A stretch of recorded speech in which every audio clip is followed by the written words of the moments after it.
commission qui travaille là-dessus.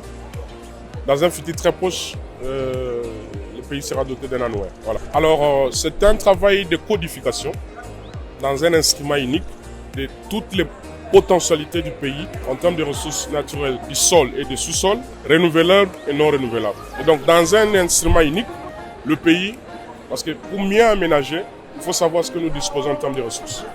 Et cette connaissance des ressources va orienter notre politique d'aménagement pour savoir où est-ce qu'on peut avoir des activités agricoles au regard des données disponibles, où est-ce qu'on peut avoir des activités minières, parce qu'on ne peut pas avoir dans le pays partout où on a l'exploitation minière. Même si on peut faire des découvertes dans tel ou autre endroit, mais une fois qu'il y avait déjà une affectation de cet espace physique, on ne peut plus l'affecter à autre chose. Et donc ce travail d'harmonisation, d'une parfaite connaissance de nos ressources, sera consigné dans cet annuaire de ressources et c'est comme je dis très très bien. Alors, comme 114e pays membre de GEO, qui n'est rien d'autre que Group of Earth and Observation, donc cette plateforme d'observation spatiale de la planète Terre, c'est d'abord l'accessibilité aux données, des données qui coûtent excessivement cher.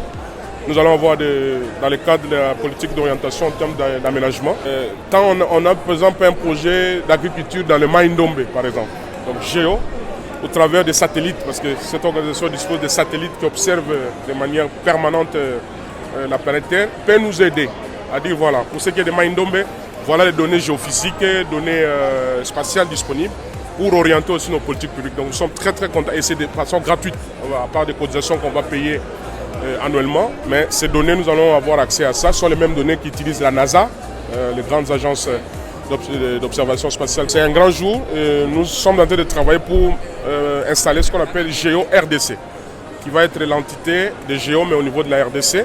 Il y a une feuille de route qui est en pleine élaboration et donc nous sommes très très contents.